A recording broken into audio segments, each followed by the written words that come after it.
사랑하는 성도 여러분, 오늘 설교를 들을 때 숫자 2를 기억하셔야 됩니다. 뭘 기억하라고요? 숫자 2. 소재가 그렇습니다. 요 뼈대로 제가 3번 말할 겁니다. 그러면 연관되어서 지금 목사님이 말해가고 계시는구나 깨달을 텐데요. 예를 들면 이렇습니다. 애굽왕 바로 앞에, 그렇죠? 아브라함이 거짓말했죠. 왜 거짓말했습니까? 자기를 죽이고 아내를 빼앗아갈 것 같으니까. 그런 의미에서 여기 있는 분들 중에 남편들은 거짓말은 안 할 기쁨이 있겠네요. 제가 농담인데 너무 썰렁한가 봅니다. 사랑하는 성도 여러분, 아브라함이 그곳에서 배웠어요. 교훈을 얻었어요. 하나님은 가나안에만 계신 줄 알았더만 어디도 계신다고요? 어디 계세요, 하나님이?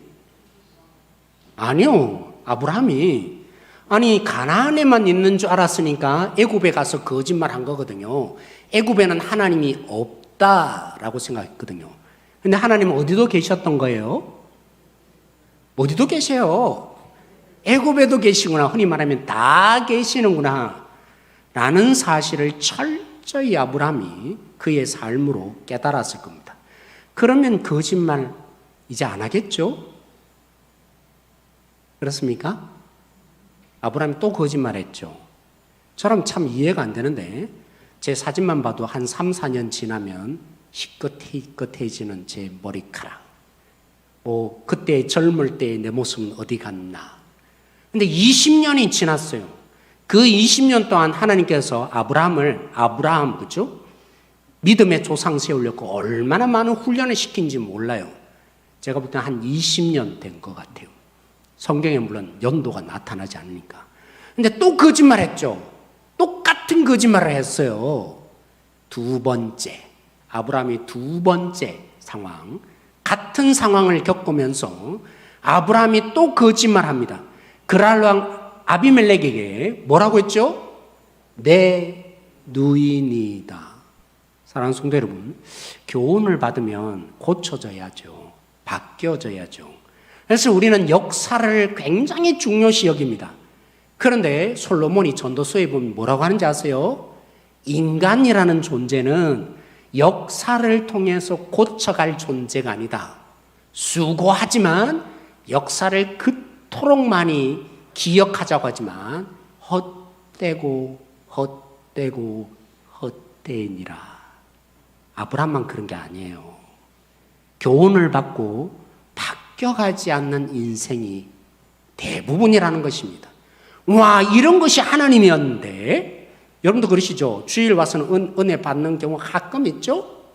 네, 그러실 겁니다. 근데 돌아서면 어떡합니까? 또 그렇게 살아요.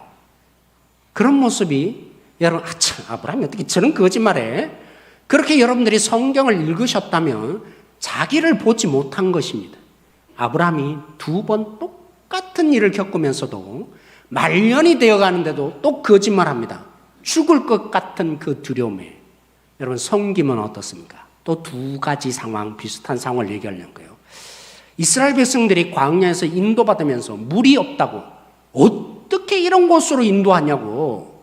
줄여 죽으려고, 우리 마실 물이 없어서 이렇게 마실 물이 없는 삶으로 인도하려고 하나님이 우리를 여기 인도했나?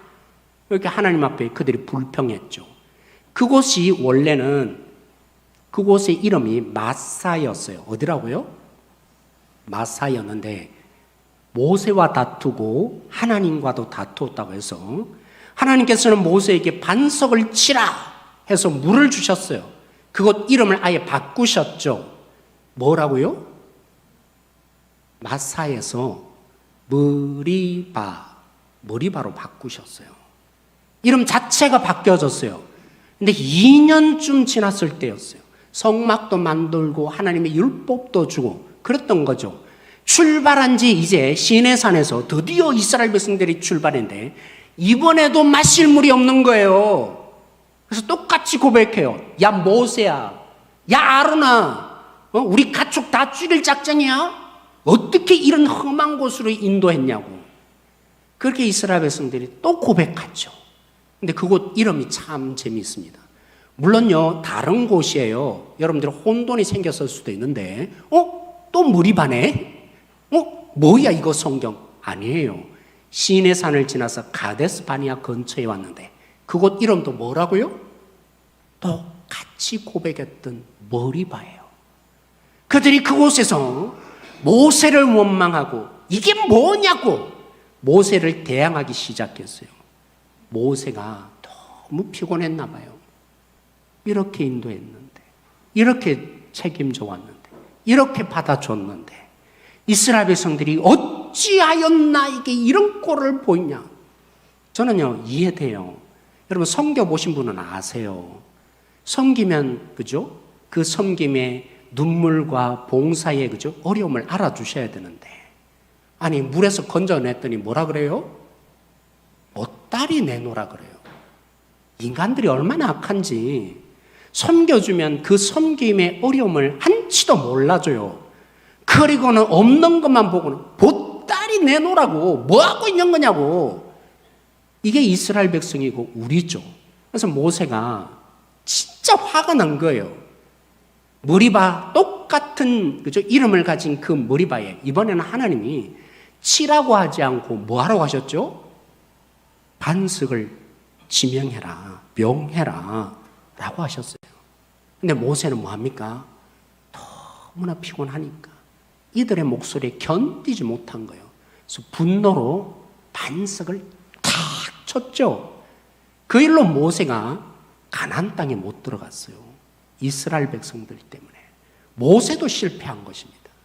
사랑하는 성도 여러분, 모세처럼 온유한 자가 없다고 성경이 기록됐는데, 모세는 하나님을 보여줘야 될 통로였어요. 근데 화를 내는 바람에 어떻게 된 겁니까? 자기를 드러냈어요. 그래서 찬양대 여러분, 섬기시는 분들 조심하셔야 합니다. 뭐라고요? 잘못하면 때로는 쓰러지고 낭망하면서 섬김에 피곤함을 느끼면서 우리가 그죠? 이제 그만 안 할래 이렇게 그만두시는 분도 있고, 어떤 때는 분노하시는 분이 있어요. 이게 뭐냐고, 내가 이런 말 들으려고. 그때 뭐가 되는 거라고요? 모세처럼 되는 거라고요. 하나님은 온데간데 없고 내가 했지, 나라는 존재, 하나님의 거룩함을 망치는 일을 모세처럼 드러낼 수 있는 그런 부분들이 일어나더라는 거죠. 두 번의 경험, 비슷한 일들이 끊임없이 일어난 것, 제가 시간이 없어서 이 두 가지만 예를 든 거예요. 성경 보면 이런 비슷한 일들이 여러 번 있습니다. 엘리야도 그랬죠. 여러분 오늘 다윗을 보세요. 오늘 다윗도 똑같아요. 두 번의 비슷한 경험을 합니다. 그런데 다윗은 아브람과는 달랐어요. 심지어는 모세와도 달랐던 것입니다. 여러분 24장 2장 앞부분에 무슨 일이 발생했습니까? 죽일 기회, 죽일 수 있는데 사울이 그저 볼일 보러 온 그 동굴에 숨어있던 다윗이 옷자락만 자르고도 마음이 아팠어요. 마음이 찔렸다고. 그런 다윗이었어요. 그런 일들을 보여주니까 사울이 고백했죠. 나는 악하지만 너는 의롭구나. 나의 아들아 라고까지 사울이 고백했어요. 너는 반드시 이 나라의 왕이 될 거야. 그러면 사울이 쫓아오면 됩니까? 오늘 26장에 기브아에, 그죠? 오늘 또다시 사람들이 와서 이름이 그죠? 발음이 그렇네요. 꼭 욕하는 것 같네요. 10 동네에 있는 사람들 찾아와서 여기 숨어 있다고. 그러면 자기가 잘못했다는 것을 고백한 사울 아닙니까? 그리고 너는 반드시 왕이 될 거라고 고백한 사울이었는데 또다시 추격해요. 왜 추격합니까?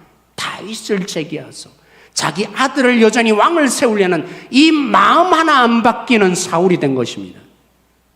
여기에 여러분 엄청난 사실이 드러납니다. 성경을 믿지 않는 신학자들은요, 똑같은 거네. 너무 닮아 있으니까 보라고. 만들어낸 얘기다 보니까 성경이 이렇게 비슷한 사건이 기록된 거라고. 막 그렇게까지 할 정도로 이 두 사건이 너무나 똑같아요. 물론 몇 가지 사실이 다르죠.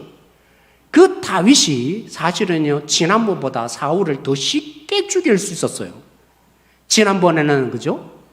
볼일 본다고 큰 거 누느라 앉아 있었는데, 그래서 뒤에 죽일 수 있는데, 혹시 낌새를 차리고, 그죠? 피할 수 있잖아요. 근데 이번에는 어떤 상황인지 아세요? 추적하던 그 사울이 그 밤에 잠들어 있어요. 하나님이 잠재우셨어요. 가끔 이런 드라마 같은 게 진짜 사건들, 뭐 이런 사연들을 소개하는 경우 있잖아요. 연약한 여인들이 힘센 폭력을 당하였던 남편 베개로 이렇게, 그죠? 잠든 상황을 죽이잖아요. 그런 거예요. 연약한 자도 쉽게 죽일 수 있는, 다윗은 지난번보다도 더 쉽게 사울을 죽일 수 있는 상황을 맞이했어요. 지난번엔 그랬죠.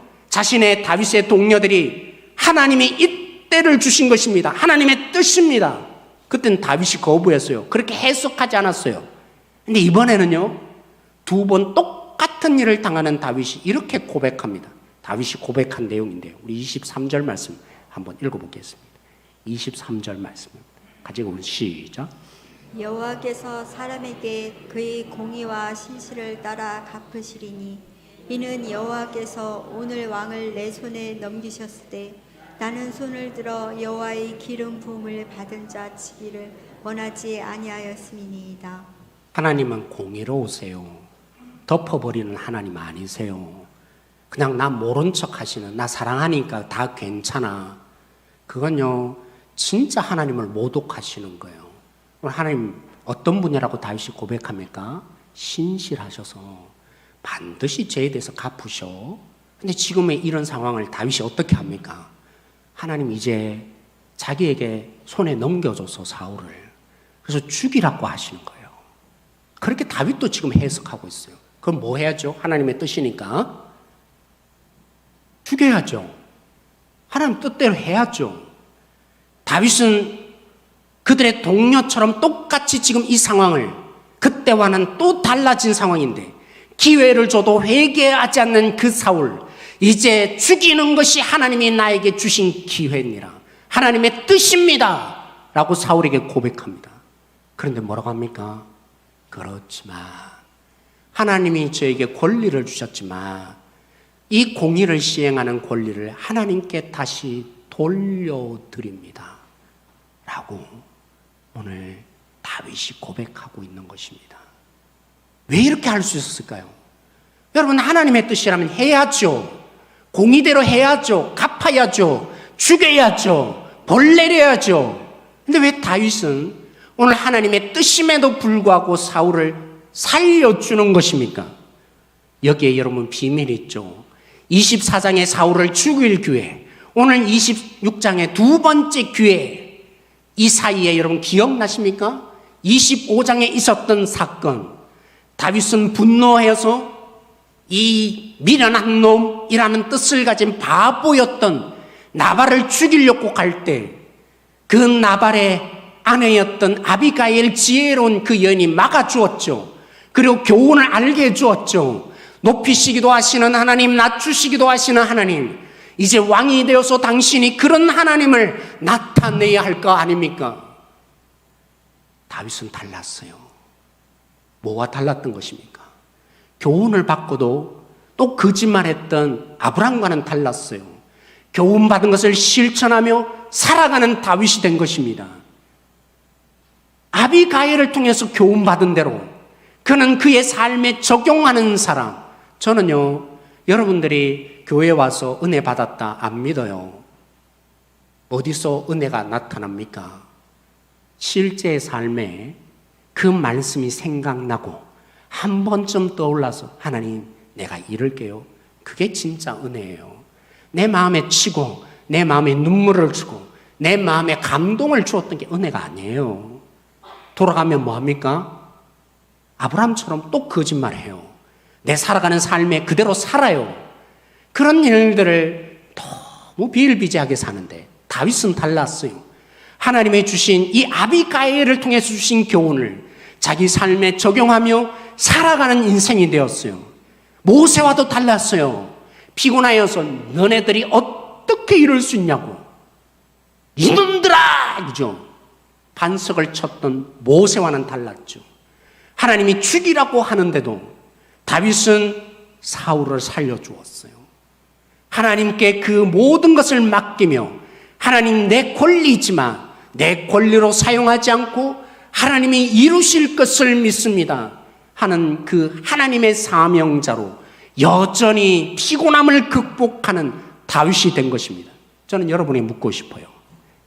아브라함과 여러분 얼마나 다르십니까? 우리의 삶에 교훈을 받은 대로 때로는 실수할 수 있어요. 죄를 지을 수 있어요. 그것을 통해서 하나님은 반드시 교훈을 주세요.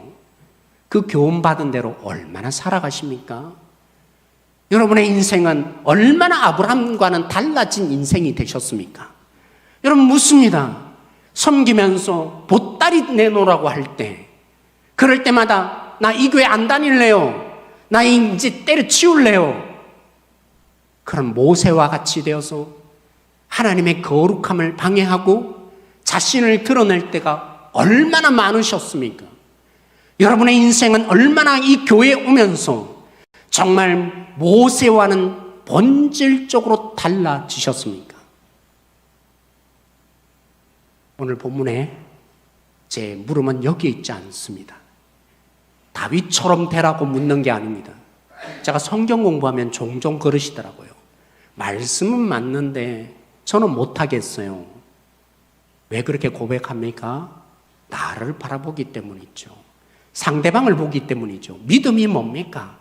여러분들이 예수님을 믿어서 구원 얻는다는 그 예수님을 믿었다는 뜻이 도대체 뭡니까? 나를 보던 자리 주님을 보는 거죠. 상대방을 보던 자가 이제 주님에게 집중되어지는 거죠. 그게 예수님을 믿는다는 것입니다. 여전히 나만을 보고 상대방을 보는 것은 예수님을 믿은 것이 아니라 내가 주인 되어서 내 인생을 여전히 살아가는 구원 얻지 못하는 주여 주여 하고 있을 뿐임을 기억하셔야 합니다. 천국 갔을 때 여기에 정말 자신이 있을 사람, 나 진짜 모른다. 이런 부분들에 제외될 인생이 얼마나 있습니까? 다시 묻습니다. 여러분, 기독교는 윤리, 도덕, 여러분들이 착하게 사는 거, 한 번 더 해보는 거, 그런 종교 아닙니다. 선하게 삶으로 삶이 바뀌어지는 종교가 아닙니다. 나로부터 시작하는 종교가 아닙니다. 그건 종교일 뿐입니다. 생명 하나 주지 못하는. 그러느라 얼마나 힘드세요. 나는 안 그런데 남들에게는 좋은 모습 보이려고 하니까, 또 인정받으려고 하니까 얼마나 힘드세요. 교회 오는 게 진짜 힘들어요. 기쁨이 아니라 봉사하는 게 진짜 힘들어요. 그런 척 해야 하니까. 나는 안 그러고 싶은데 참아야 하니까. 기독교는 참는 종교가 아닙니다.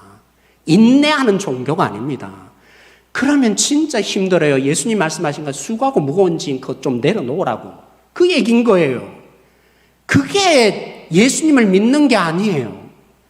사랑하는 성도 여러분, 여러분 진짜 예수님을 믿었다면 여러분 안에 있는 예수님 보세요. 여러분 보지 마시고 또 상대방 보지 마시고 내 안에 살아계신 예수님 좀 보세요.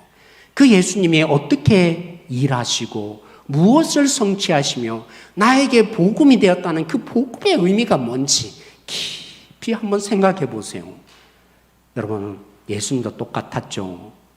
예수님이 40일 동안 금식하셨어요. 세례를 받고 하나님으로부터 너는 십자가에 죽어서 성전을 만들어내어서 내가 진짜 그 이스라엘 백성들과 그 사명이 있다.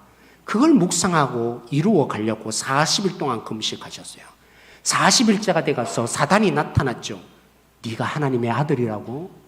예수님 내내 묵상한 게 하나님의 아들로서 사명이니까요. 네가 하나님의 아들이라고? 그러면 이 돌로 떡덩이 만들어봐. 너무나 쉬운 일이죠. 근데 왜 예수님 안 하셨습니까? 그래서 하나님의 아들이면 증명해내면 되지. 예수님은 깨달았어요. 꿰뚫어 봤어요. 사단이 말하는 거. 그래서 이런 뜻이에요. 신명기 8장 3절을 인용하신 예수님, 사람의 떡으로 사는 것이 아니라 하나님의 입으로 나오는 말씀. 그래서 성경 읽으십시다. 그냥 너무 저차원적인 적용이에요. 그런 뜻 아니에요. 예수님 이 말씀하신 거예요. 인류의 대표인 아담이 실패한, 하나님께 순종하는 데 실패한, 나는 인류를 대표하는 두 번째 아담인데 나는 그런 아담 되지 않겠다. 하나님의 뜻에 온전히 순종하는 아들로 여전히 내가 있다 라고 예수님 말씀하신 거예요. 그게 뭐라고요?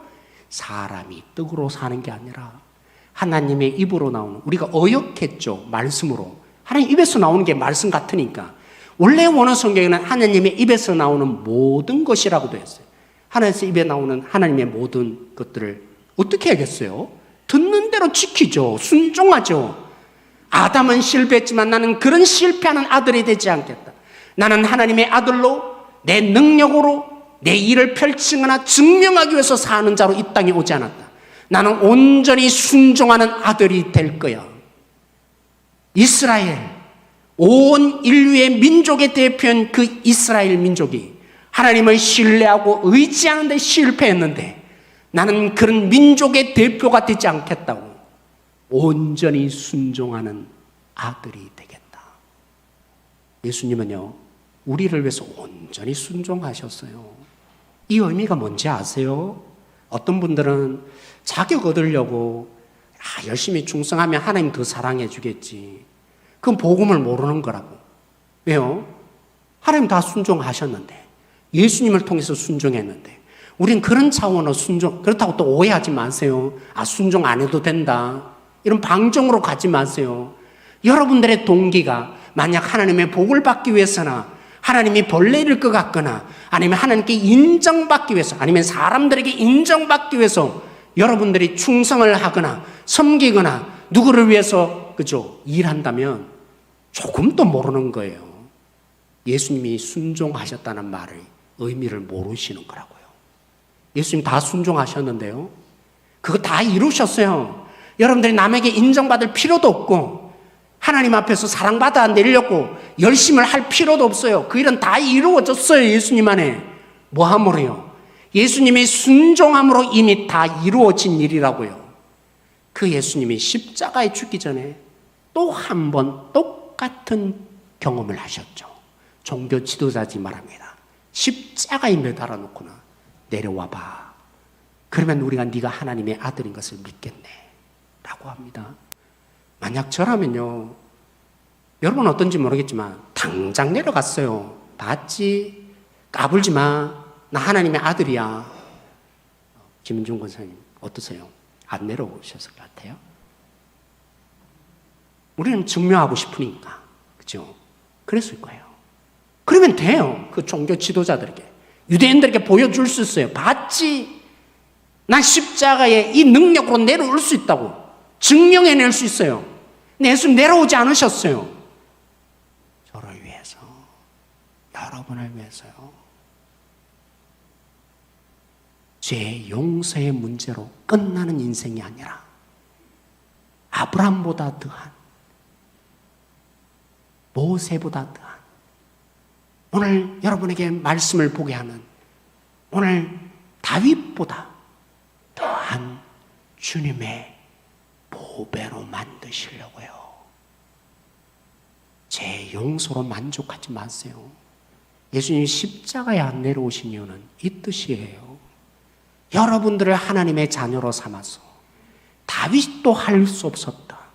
예수님과 에베소서 1장에 말하는 것처럼, 아니 2장에 말하는 것처럼 교회를 하나님이 세우셔서 이 땅 가운데 예수님과 더불어 통치하게 하시려고요.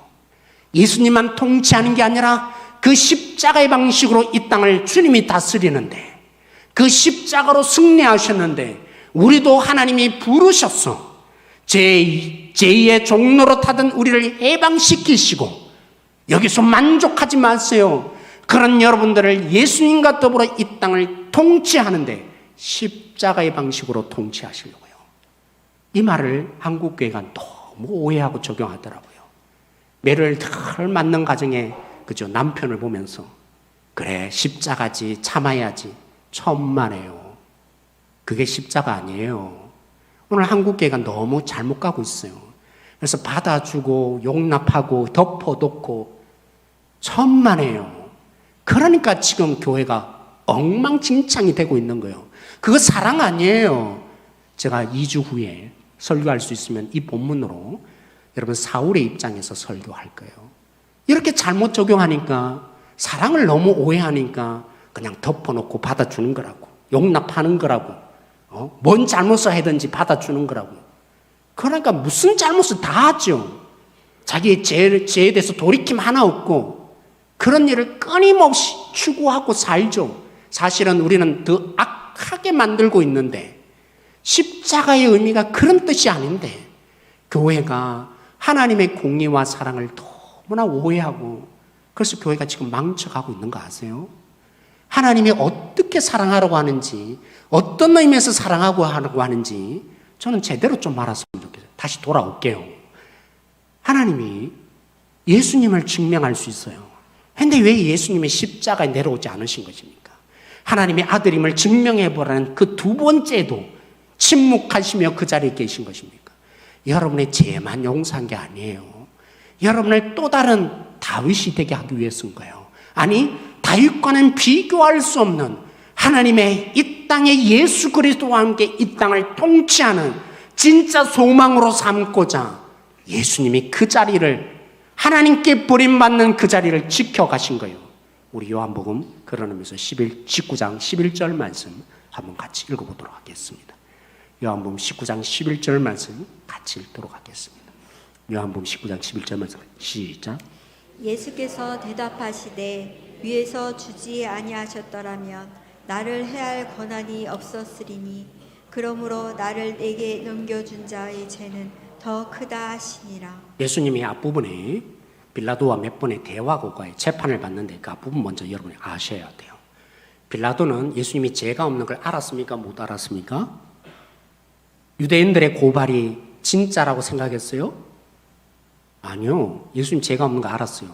근데 혹독하게 예수님을 매질했어요. 아니, 죄가 없는데 왜 그렇게 매질하죠? 그런 예수님을 이제 마지막으로 머리에는 가시관을 씌우고, 이 옷도 그죠? 원래 붉은 옷은 염색하기가 쉽지 않대요. 그래서 왕이나 귀족들이 입는 옷인데 홍포를 입혔어요. 뭔 얘기입니까? 모독하는 거예요. 진짜 자존심감 다 뭉개고, 남자로서 지켜야 될 가장, 그렇다고 예수님이 남자 뭐 이런 얘기 아니에요. 여러분 와닿게 하려고 지금 말하는데, 혹독하게 매질하고 모독 줄 만큼 모독하고 그 사람들 앞에 내밀었어요. 왜 그랬을까요? 우리에게는 긍휼의 마음이 있어요. 긍휼도 올바른 게 아닌데 이 긍휼로 보고는 저렇게 매질 맞았으면 됐지, 저동저로 처참해졌으면 놓아줘야지. 빌라도는 그럴 줄 알았어요. 예수님이 이 정도 때리고 이 정도 고난 주면 사람들이 불쌍히 여겨서 놓아줄 줄 알았어요. 정반대였어요. 예수를 놓아주다니요? 십자가에 못 박으라고. 십자가에 못 박으세요. 저런 나쁜 놈 십자가에 당장 못 박으세요. 모함을 쳤다. 이 정도의 소리가 아니죠.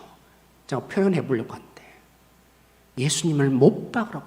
빌라도의 계획과 의도는 완전히 어긋난 반응을 유대인들이 합니다. 그리고는 내어놓지 못하도록, 예수님을 풀어주지 못하도록 한마디를 대해줬어요. 그가 스스로 하나님의 아들이라고 주장했습니다. 왜 놓아주지 못할까요, 빌라도가? 여러분, 신의 아들을 누가 얘기합니까? 가이사, 로마 황제가 늘 하는 말이 그거예요. 그런데 대항자가 생긴 거잖아요. 내가 신의 아들이다 하면 놓아주면 됩니까? 빌라도의 정치적인 생명이 끝나는 거예요. 빌라도가 놓아줄 수 없죠. 그렇게까지 아주 교묘하게 유대인의 종교 지도자들이 생각해서 예수님을 십자가에 못 박은 거예요. 그래서 빌라도가 정치적인 뿐만이 아니라 하나님의 아들이라는 주장 앞에 두려워졌다고 성경이 기록해요. 물었죠. 네가 주장하는 하나님의 아들의 뜻이 뭐냐고 도대체. 저들은 로마의 황제에 버금가는 왕이라고 주장하는데, 저 예수님 그런 적 없잖아요. 나 그런 적 없어. 저들이 잘못 말한 거야. 내가 하나님의 아들이라 말한 거 이런 뜻이야. 이렇게 변론해서 풀려날 수 있을까요? 예수님 침묵합니다.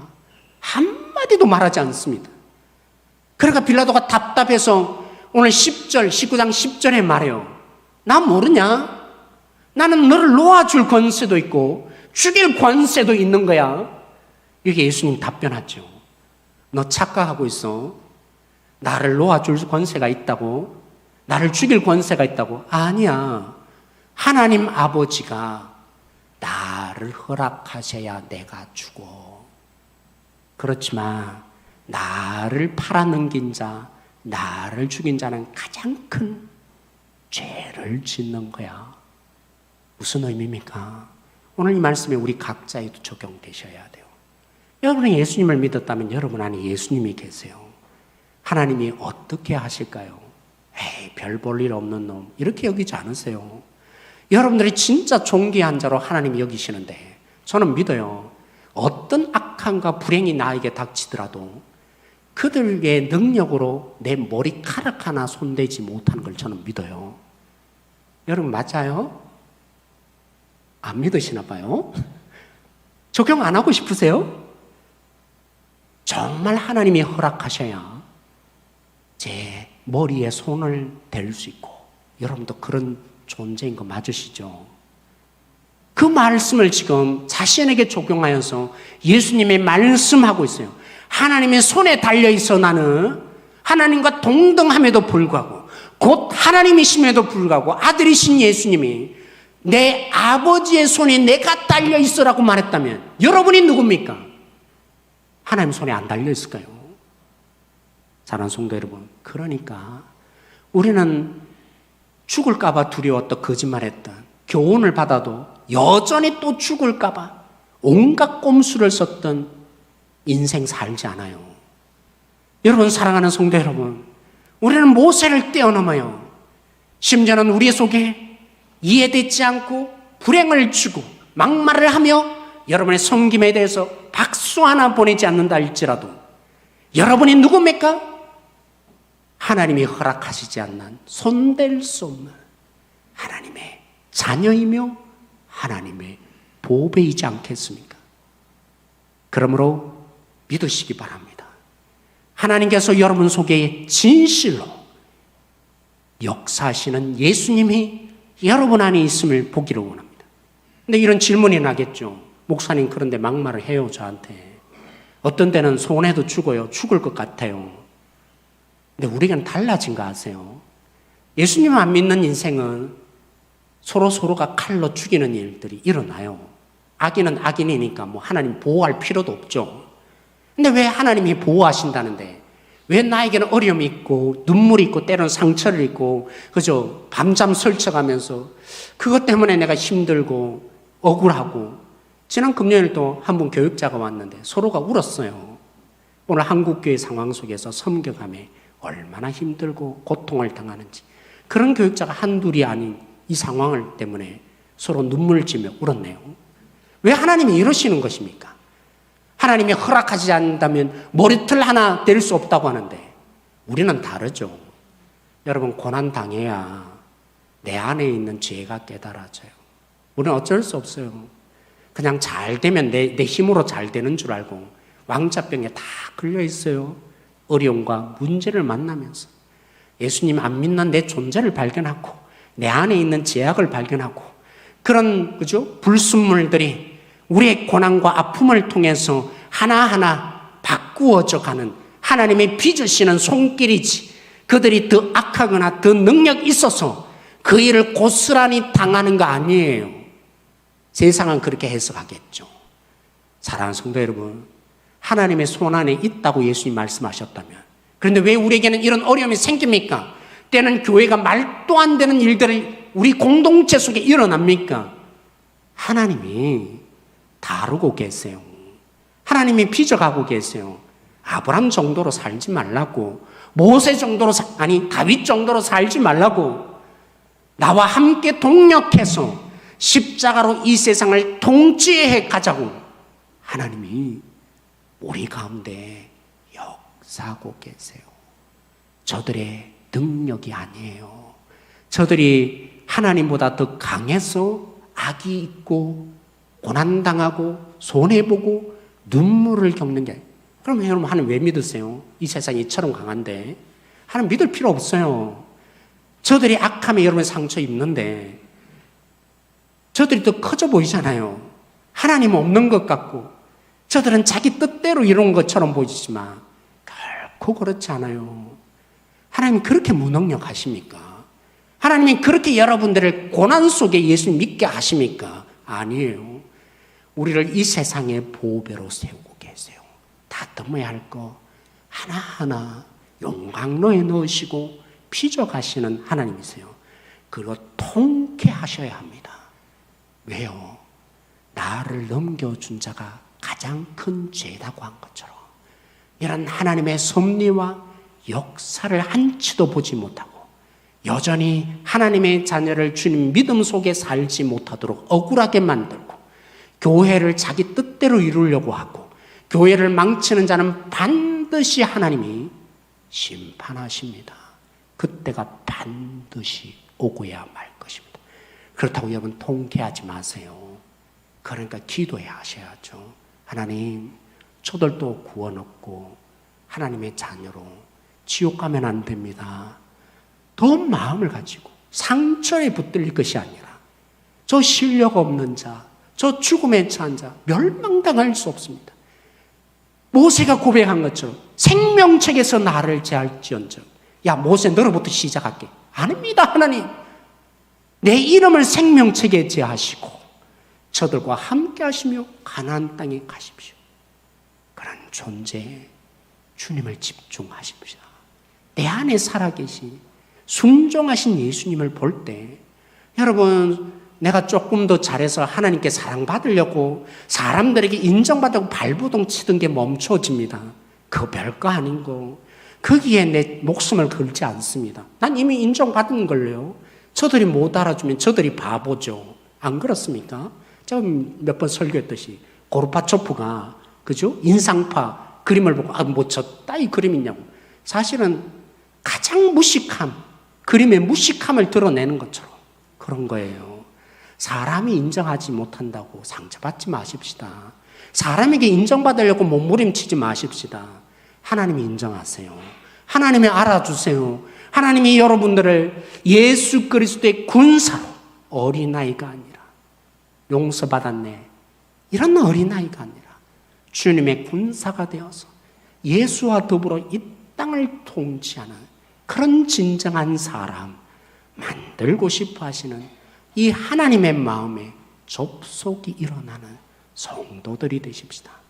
그래서 모세를 뛰어넘고 아브라함을 뛰어넘고 그리고 오늘 본문에 있는 다윗을 뛰어넘는 하나님의 자녀로 살아가는 성도가 되십시다.